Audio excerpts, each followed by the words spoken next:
Hello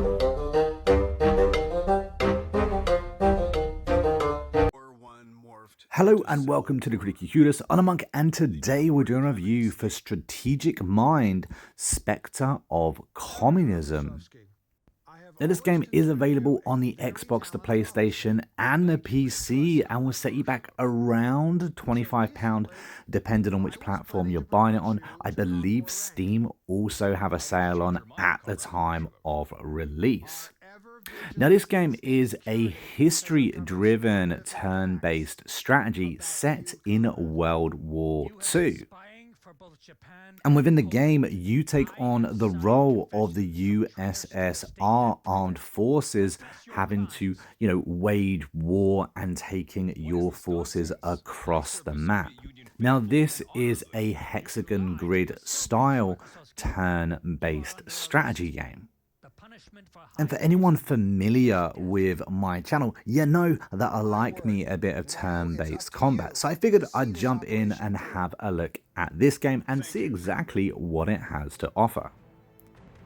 Now, this game does have many historical operations and events, and it also has a number of alternative history moments. So in other words, you're going to be playing missions and stories that you are both familiar with and that are going to be new to you as well. So for any, history buffs out there that are looking to pick up this game for that reason, well, there's going to be content involved in this game that you're not going to be aware of going in.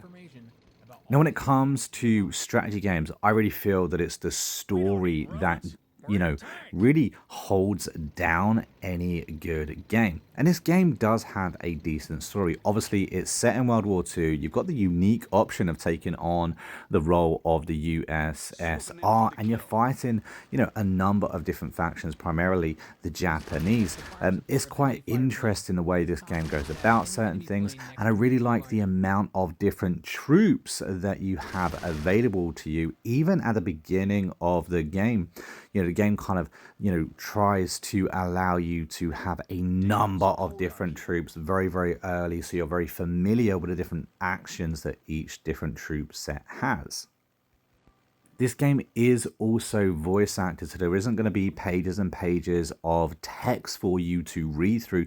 There's also cutscenes as well, 3D cutscenes. Some of these are laughable, but it's really nice to see that effort has been made, that there is actual cutscenes, that there is voice acting involved. I kind of wish that had been, a little bit more money had been spent on it perhaps, and that these were a little bit more flushed out. Like I said, some of them are just pure comical gold, to be fair. But a hit or miss voice acting is always a plus with these type of games.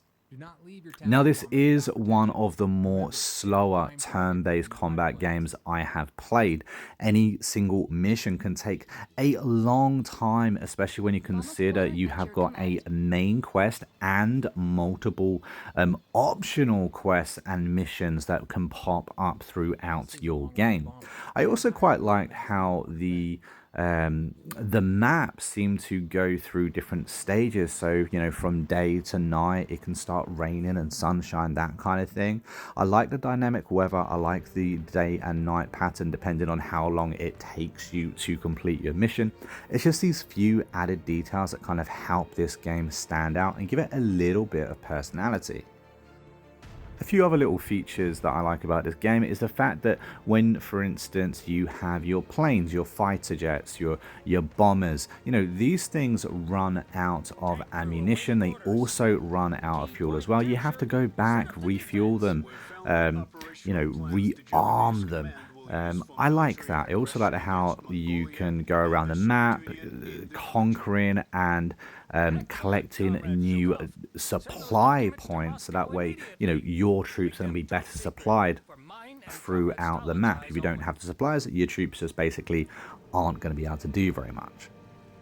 And I feel like that alone adds an extra sense of strategy to this game, because you really do have to, prep out how you move your troops, where you move them, in what order you move them. Just because you have a main mission, top right hand side of the map, you got to figure out the best route there.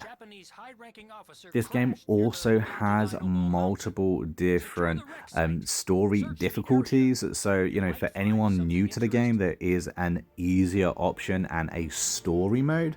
And for anyone that is very familiar with turn-based combat games and are looking for a bit of a challenge, well, this game will have you covered, believe you me. I'm well versed in turn-based games, and even I found the harder difficulty rather difficult. Now, unfortunately, most of your gameplay is going to be this over-the-top hexagon grid style view. Every now and again, though, whenever you move your troops, it does seem to be absolutely, you know, sporadic. But whenever you do move your troops, it will zoom in, and you get a really nice look at the units that you're moving, be it infantry, tanks, or planes alike. And you get to like see the vehicles and your troops moving across the battle ground in a little bit more detail. I really like this. You know, it's a small feature, but it's welcomed. All this being said, I did find this game lacking a little bit. It is, like I said, one of the more slower turn-based strategy games I have played, and at times I felt that it just felt a little bit empty because of this. Also, the tutorial, or the very first, you know, couple of levels kind of serve as a tutorial. You do have voice acting constantly in the background telling you, you know, what's up, what we doing, you know, what everything means, and I think that's great, but I still think that the tutorial needs to be flushed out a little bit.